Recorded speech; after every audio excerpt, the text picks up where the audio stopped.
We haven't got a big enough settee. So it's a good job we've got one of the world's largest sofas here, because we've got guests arriving left, right and centre. So, Christian, we've kind of got two sides of the coin here. We've got Eddie saying, look, I ran a team. I know that the most important thing in this kind of situation is you make the right decision for the team. You extend your lead drivers' standings in the points totals. But at the same time, we've got drivers who've driven Grand Prix cars and always want to win, saying, hold on a minute, you know, you need to let people race each other. How difficult was the decision on the pit wall today? Well, of course it's difficult. You know, it was a tough Grand Prix. We had, you know, a front wheel issue with Mark. We had a rear jack issue with Sebastian. And then when the two guys come across each other, you know, in the last stage of the race, where we got a double podium. We're in second and third, in front of all of the team. You know, with so many constructors' points up for grabs, and having, you know, putting Sebastian in the lead in the drivers, putting Mark into a clear second place in the drivers, it made absolutely no sense to allow those two guys to fight out, and it would have ended in the wall. And you know, my job is to ensure that we achieve the best for the team, and that's exactly what we are, a team. I'll allow all the guys to dive in and ask you about this, but would it, one man agrees for sure, would it have been exactly the same decision if Mark had been second and Seb had been third? Absolutely, absolutely, you know, because at the end of the day, we've got an obligation, you know, to all the people that have worked so hard, that are here today supporting the cars that they've built, to ensure that we get the best result for Red Bull, the best result for the team. The drivers aren't bigger than the team, no individual is, and if it had been the other way around, it would have been exactly the same. In fact, 2 years ago in Istanbul, exactly the same happened. Yeah, Christian, you were ridiculed in Istanbul for letting your two drivers run into each other. I think you're going to take a bit of pain for today as well, for stopping them racing each other. You just pick it up with the fans and on Twitter and everywhere. Walking a mile in your shoes, you're damned if you do, damned if you don't. But Red Bull is a company built on extreme sports and open sportsmanship. Aren't you, of all teams, kind of obliged to let your two drivers race, come what may? With 3 laps to go in a Grand Prix with a double podium, no, our responsibility is to make sure we finish that job off. And you know, Istanbul was different. It was much earlier in the Grand Prix. We're allowing the drivers to race. We allowed the drivers to race today until the point we said, okay, that's enough. You know, they nearly had an accident. They got together. Mark chose to ignore that anyway. You know, we saw that it could well have ended up, you know, with 0 points for both the drivers and the team. And I think that there was only one decision that could be made today, and that decision had to be made. Jake, we've seen today the best thing that could possibly have happened to Formula One. This is the 9th race of the year. Red Bull have won 6 of them, McLaren have won 2 of them. I've had people coming up to me and saying they're getting bored with Red Bull and Sebastian Vettel winning races. And I say there's no such thing as a boring Formula One race. But now it's all wide open again. We've got a new team in 2011 winning a race. And the fans are going to get really fired up again. And I think even Christian must agree with that. I mean, Ferrari were a class act today. And Fernando, in the second half of the race, was very, very quick. I think even if we'd have maintained track position, it would have been tough to beat him today. But, you know, we've raced this weekend in a configuration with the engine that we've not been in before. You know, we've accepted that. And, you know, second and third after the weekend that we've had is still a really, really strong result. It's an incredible achievement. But, I mean, you may well be losing races from now on. It looks as though you've got both the championships tied up. But are you concerned about the fact that Ferrari seem to be have closed the gap? Well, Murray, you've been around long enough to know there's a long way to go in this championship. And, you know, each weekend it seems to be somebody else. One week it's McLaren, the next week it's Ferrari. Ferrari have now had a couple of good races. McLaren have dropped off a little bit. But, you know, that could well be exactly the opposite way around. The one thing that we've managed to maintain is that Red Bull has, you know, consistently managed to be at the front. And I think it's good for Formula One, you know, that there is still that very healthy competition there. Okay, I'll just bring you back to the ugly subject of giving instructions to the drivers. You mentioned something there about Mark choosing to ignore, presumably that was an instruction from the pit wall. Are you at liberty to discuss what is the situation regarding drivers' contracts and receiving instructions, and is it an option to ignore? And do you, is that a conversation you'll have behind closed doors afterwards, or does it just you let it go in the heat of the moment?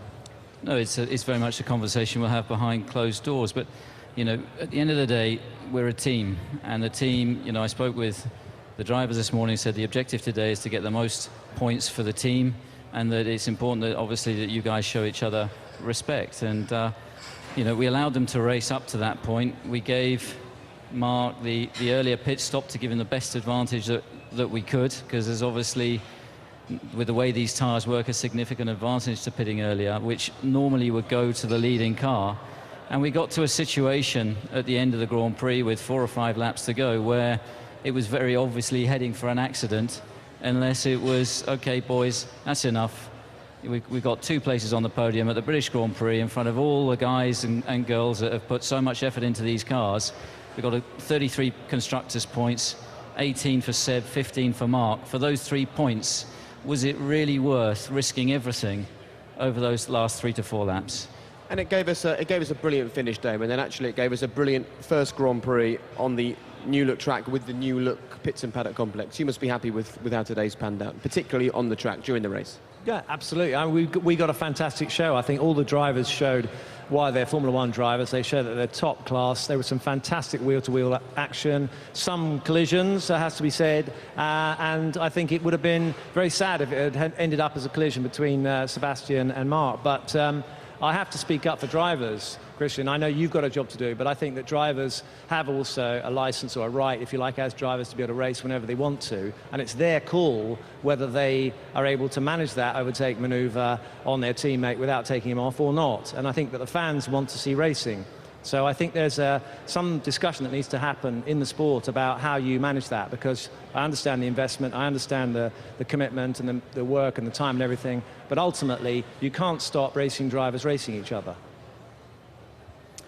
We didn't until the last 3 to 4 laps. I mean, you've been in a situation. I remember seeing you following Jacques Villeneuve for a lot of laps in Melbourne a few years ago. You've been in exactly that same situation, behind and ahead. So, you know, we're a team at the end of the day. I'm not criticising your team, because I think as the rules stand, you have to do that. You have to make those calls, and that's as the rules stand. But I think that it could be adapted so that there could be no recrimination to the team, if you like, or the team principal for not instructing his drivers one way or another, because it's understood that the drivers are entitled to race each other, and that's really, at the end of the day, what people buy their tickets for. Yep. Could I possibly change the subject? You said something. Because, yes, I think so.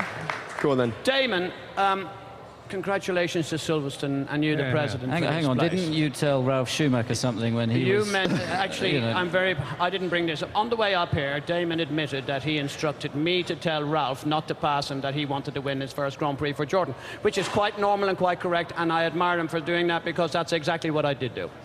So much for changing the subject.